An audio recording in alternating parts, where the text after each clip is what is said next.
Hello all welcome back to my channel Lahari does. ఈరోజు అయితే నా మార్నింగ్ రొటీన్ అండ్ ఇంకా నేను బ్రేక్ఫాస్ట్కి ఏం కుక్ చేశాను, లంచ్కి ఏం కుక్ చేశాను మీకు చూపిస్తాను.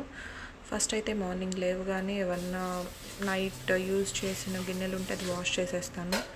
దాని తర్వాత ఒక 1/2 లీటర్ వాటర్ తాగేసి వాటర్ బాటిల్స్ కూడా ఫిల్ చేసేస్తాను. నేనైతే బ్రేక్ఫాస్ట్కి బ్లూ టీ ప్రిపేర్ చేశాను అండ్ ఇంకా చిక్ పీ సలాడ్ కూడా చేశాను.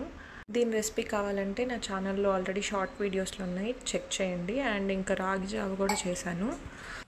ఆఫ్టర్నూన్కి అయితే సింపుల్గా రైస్ అండ్ ఇంకా టొమాటో పప్పు చేశాను. నా వంట అంతా మా పాప లేసే లోపలే ఫినిష్ చేయాలి. నేనైతే ఇద్దరికి కుక్ చేస్తున్నాను, పాపకి అండ్ ఇంకా నాకు. ఇట్లా బియ్యం కడిగిన నీళ్ళు, ఇంకా కొన్ని కూరగాయలు, ఇంకా పప్పు అవన్నీ వాష్ చేసిన నీళ్ళు నేనైతే చెట్లకు పోస్తాను. బయట మా ప్లాంట్ ఏరియాలో కొన్ని చెట్లు ఉన్నాయి, వాటికి పోసేస్తాను. రైస్ కడిగిన నీళ్ళల్లో అయితే నైట్రోజన్, ఫాస్ఫరస్ అవన్నీ ఉంటాయి. అవి చాలా యూస్ఫుల్ అవుతాయి ప్లాంట్స్కి, ఫర్టిలైజర్ గాను.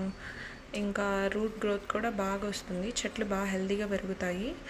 అండ్ మధ్యాహ్నం రైస్ అయితే పెట్టేస్తున్నాను. ఒక గ్లాస్ రైస్కి 3 గ్లాసెస్ ఆఫ్ వాటర్ పోస్తున్నాను.